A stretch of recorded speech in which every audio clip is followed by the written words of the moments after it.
Right, so I've been asked to do an in-depth review of TribeShift, which is well, I'll try and explain what it is.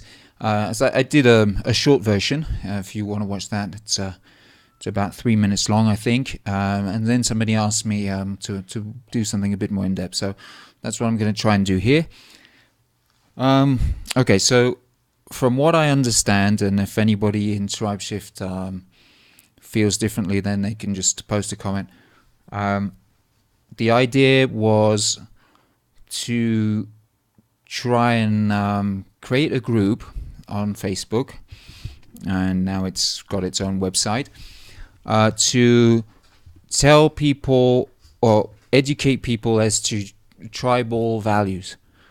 So we have a guy called Kepa, who's a Maori tribal chief in New Zealand. And the other two founders are Paul Hurley from Ireland and Tony Florial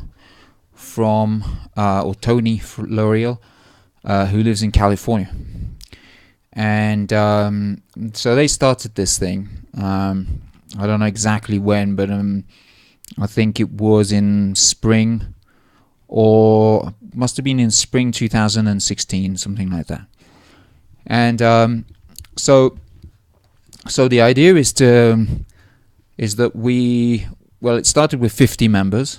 The first original group, which is called TribeShift Founding Members, is a closed secret group with 50 members, or 51 at the moment, but normally it's got a 50 limit on it. And the group that you can join on Facebook is called TribeShift Global. And there's a website as well, and you can go through that. I think there's a cost now of $1 per month, which is very, very cheap for the value that you get out of being in that group with peers who are of an incredible caliber.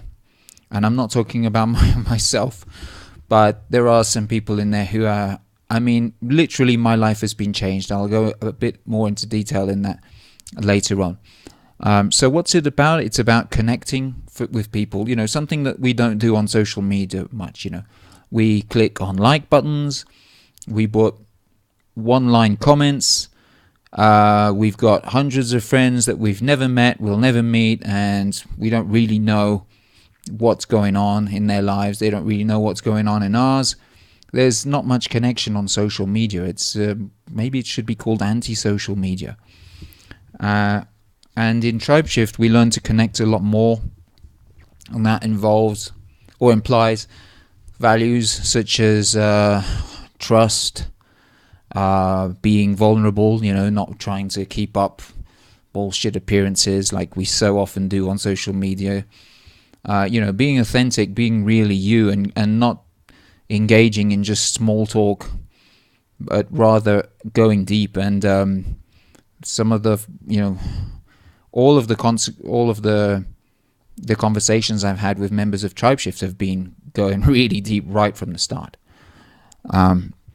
So I joined somewhere in the spring or summer 2016. And at first I was very uncomfortable with the calls, not because of the calls themselves, of course, but because of me, because of a fear that I've only recently learned about, and actually due to a call with somebody in TribeShift, which is the fear to express myself. And I didn't know I had that fear until recently. I thought my fear was a fear of loving, but actually I realized that no, I've been sort of more or less loving all along, certainly not loving myself enough, although that's really changed quite a lot recently, and partly thanks to TribeShift as well. But yeah, I realized that my biggest fear had been to express love and to express myself. Hence why I tend to express a lot more in music and in songs than I do with people. And this also made me understand another thing about my current relationship, right? Why am I in this dysfunctional relationship that I've been in for the past 8 years? And I finally understood why, and that's a huge relief, because it means I won't have to do it again. And I mean, it's just really relieving to understand why you've done things, to become more aware and become more conscious. And by connecting with these people who are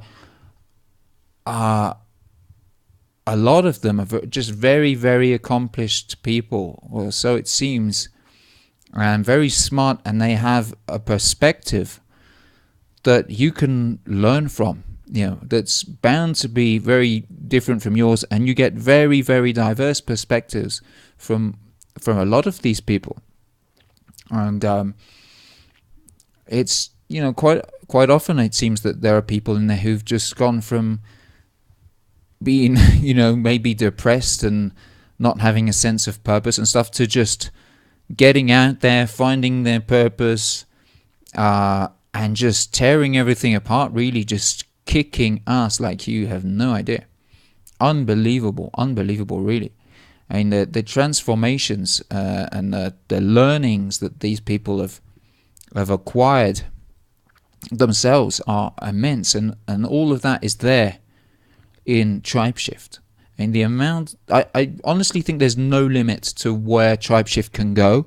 The real challenge that we face at the moment is to maintain the quality. So we're going to be adding members upon invitation, one by one. So there's 50 of us, and each one has been asked to suggest a new member. So that would take us up to 100 once those people get in. But you don't get in automatically. You get in after a call with at least 2 of the founding members, who basically, I think, try to determine whether you're an arsehole or not. Because the number one rule that we have, and which is really more or less the only rule within TribeShift, is just don't be a dick. Don't be a dick, be authentic, be yourself, and that's it.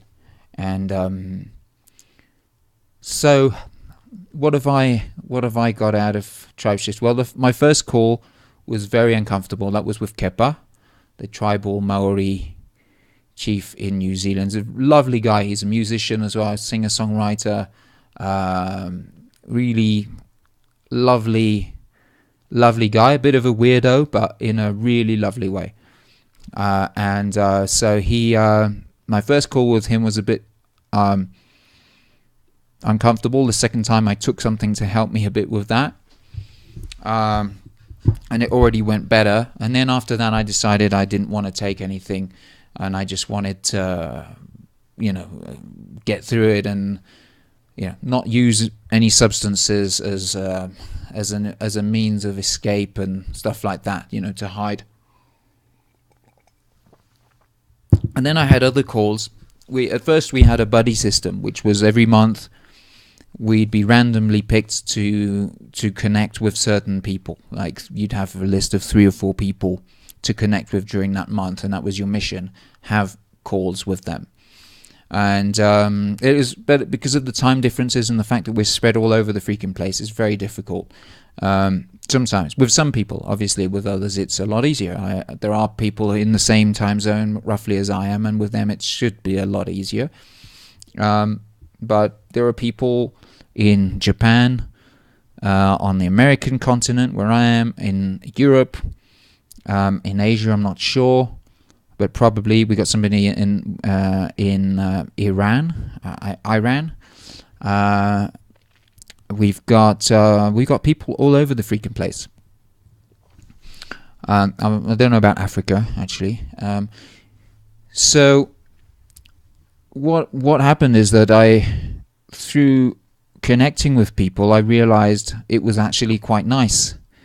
And I'm not going to lie, I'm probably still a bit uncomfortable connecting with total strangers, but a fuck sight less than I used to be.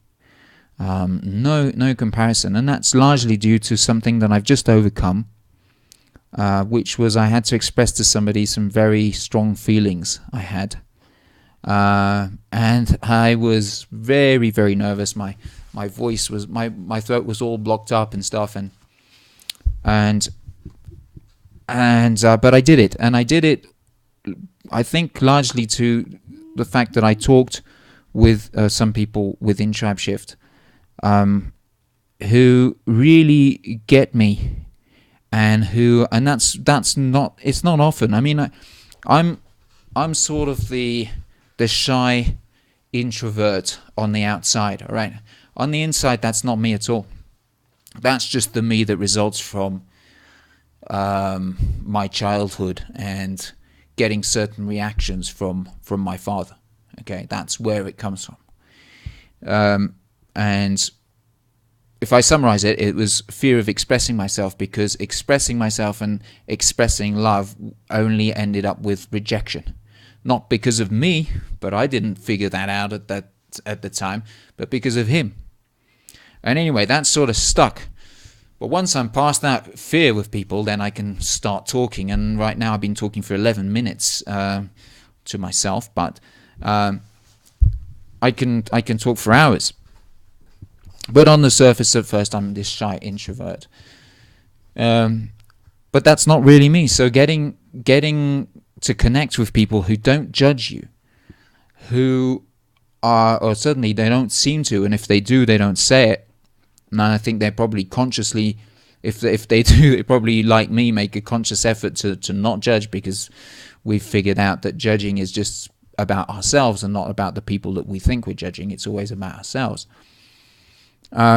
And so you're in a safe environment in Tribe Shift. That's what it is. It's like a safe environment to be you. Now, where the fuck else do you get that? Where do you get that? You know? Do you get that on Facebook? I don't think so. On Facebook, everybody's got a pretty profile picture, and that doesn't really look much like themselves. Or, you know, my profile picture on one of my Facebook accounts is from 2009 or something. Or 2010 maybe. It's like 7 or 8 years old. Not that I really use that account much. But everything is just so... how many people do you know that are vulnerable on social media or in general? You know, as soon as you start talking about things, important things or problems, people start getting uncomfortable and just like, get the fuck out of there. In Tribe Shift, it's not like that. You have a safe place to be you, and as long as you're not being a dick, then everything's fine. And you can be a weirdo if you want to be a weirdo. You can talk about anything. You can ask about anything, and you'll get feedback from people who have done amazing things. And if you want, you can be part of the group and just sit back and just spectate and see what goes on. But if you want to participate actively by providing content or whatever, you can do that. We've got some amazing people who've provided fantastic quality content. Thinking of a guy called Phil Smyre, who's in Japan. He's Canadian, and he's got something called the Zon Master. And if you're selling on Amazon, you definitely want to check that out. It seems like a brilliant product. I haven't had time to try it really myself, not being selling enough on Amazon at the moment to be able to do that. We have him, who's given us some courses on how to sell stuff on Amazon. We've got somebody who's a business coach who's been coaching some of us for free, and this has had the most profound effect on me that I don't even know where to begin. I wasn't writing songs. I more or less stopped writing songs for 10 or 12 years. The last time I had songs really flowing out of me was back in 2004, 2005. And a few months ago, like 2.5 months ago, I had a conversation with this person. Her name's Josine. She's lovely. She's really absolutely amazing. And we talked for like 2 hours or something. I cried, I think. And we spoke about these things, and she said to me, amongst many, many other things, I mean, we went really, really deep. You have no idea. She said to me, look, can you put aside 20 minutes a day to just cherish this love for creation. That's how I see it. This to nurture this love for music and to, I guess to, in a way, to be the instrument of what I see as a sort of higher power. Does that sound too cheesy? That has a desire, a sort of, I don't want to sound pretentious, okay? Like I'm speaking the word of God and all that shit. And it's not, I don't see it like that. But I believe that there are forces that are at the origin of our existence. And there are so-called divine, or whatever you want to call them, forces that have a desire for certain things to happen. I think at the core of our being is love, and I think there's a massive desire for love to be loved and for love to love. And there's a desire that's coming through me for some reason to create music and create songs. And when I do that, I'm fucking happy. And when I don't, I'm fucking miserable. And I believe that that gut feeling is just the same as any other gut feeling we have. It's our guide telling us how we should be. And when we feel bad, it's telling us you shouldn't be like this, or you shouldn't have the thoughts like this, or you shouldn't be doing these actions, or you should be doing other actions. And, well, what I did is I took care of that desire, that love, that desire to create that music. And I sat down every day, well, not quite every day, and I started to try, just playing the guitar. And the very first day, the day I had that call with her, I started writing something that will definitely be a song at some point. Right now it's just a few parts. And I think it's really lovely. It's actually quite beautiful. That sounds pretentious when you're creating something, but I'm like any artist who's a bit aware, I think, we know that it's flowing through us. We're not the origin of this. This has an origin somewhere else, and it's flowing through us, and we're just a tap connected to this invisible pipe. And when we vibrate with that current, that flow, the tap opens and things start to flow through us. That's how I picture it.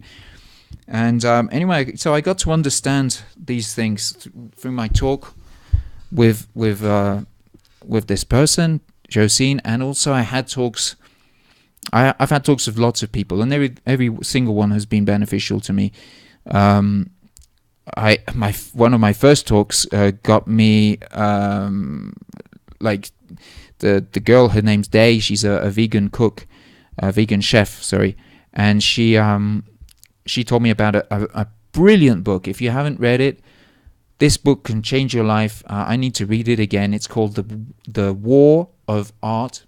It's got by a guy called Steven Pressfield, and I think so far it's the most amazing book I've read in my whole life. And the second one that really reminds me of that book in a way is a book called The Gratitude Guide by Jacob. I could never remember his name. He's Polish, and I can't pronounce his name. I have a problem with that. But anyway, I'll try and post it in the description. The Gratitude Guide by Jacob something. And he's a lovely guy, and I had talks with him as well. And he helped me massively to get writing, making music again, playing again, recording again. And so I can say that I've had, maybe 2 or 3 conversations with each of those people. And they alone have changed my life completely. I mean, I'm happier than ever just because of the conversations I've had with those 2 people. And within TribeShift at the moment, we have over 50. And I haven't talked to many of them, but that's simply out of lack of time or. But I definitely want to connect with more people because the potential seems absolutely freaking huge. I mean, what we can do is unlimited, really. It's incredible. It's absolutely incredible. If we manage to get all of these people working together on one same thing, we would go to the moon. Really, we really would.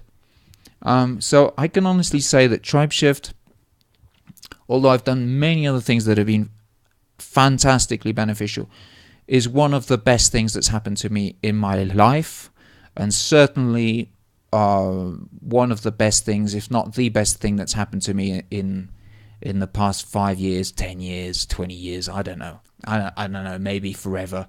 I do put up there discovering ayahuasca as well. Bufo alvarius. Definitely put those up there. They've really helped me to change my life as well. But TribeShift, just connecting with people, just talking to smart, sensitive, non-judgmental people. It's amazeballs. It's fucking incredible. It's yeah. No, it really is. So, I mean, the minimum cost, you can pay more if you want to contribute more, and you can, and I encourage you to do it because it'll just help us make the thing better. But the minimum fee, I think, is $1 a month. It's not even worth thinking about. Even if it were 10 times that, it would still not be worth thinking about. It's like, yeah, the benefits you get. I mean, you can't put a price on that. Like, how could I put a price on the happiness that I've had over the past few months now that songs are flowing out of me, and I've been. It's also had I think it's had a positive effect on me at so many levels. It's not just the songwriting. It's helped me love myself more. It's helped me be less afraid to express myself. It's made me do things that have completely liberated me of some of the biggest fears in my life. And as a result, I think of this and lots of other things maybe is that now I've been exercising for 4 months, 3 months or 4 months, I think. And now I'm impatient to get even more progress. I mean, I see physical progress on myself every week. Even every 3 or 4 days, I can see a bit of difference on the blubber down here, and a little bit more definition up here or here. But now I'm exercising even more. I go to CrossFit 1 hour a day, but then now I'm doing stuff in the morning, and I'm just impatient to get these results, get more results, to do more. Like, I feel like I could work out hours a day now. And that's because of the CrossFit, but it's also because of all of the other things that are making me feel better about myself. I feel that I've just been progressing slowly for 3 years since I discovered ayahuasca and some other things. And then now it's been a sort of straight line, but now the curve is starting to go exponential. I'm just here at this part where it starts to speed the fuck up. And it feels like things are getting quicker and quicker, better and better. And I'll finish with this. If you did join TribeShift and for whatever reason it didn't suit you or whatever, the only explanation in my mind as why that would happen is either you're already incredibly busy with a business and you just don't have time to put any value in there or get any out of it, or you're not trying, or you simply haven't spoken to enough people. But honestly, if you're not amazed after talking to just 3 or 4 people of the diversity, the caliber and everything, then you've been rather unlucky, I think, because everybody in there is freaking amazing. And if you don't like it for whatever reason, you can get out anytime. You've got nothing to lose, absolutely nothing to lose. Join for a month. It's cost you $1. It's cost you $1 freaking dollar. But again, as I said, if you, I think it's worth a lot more than that. If you're loaded, try and contribute a bit more than $1. The amount was set to the minimum because we wanted to make it accessible to as many people as possible. But it's worth so much more. It is really priceless. There you go. If you have any questions about TribeShift, post them in the comments and I will reply with another video or with a written comment. Take care. I hope you're well. And I need to find a slogan for myself. What could it be? I'm going to find one. Take care, guys. Bye.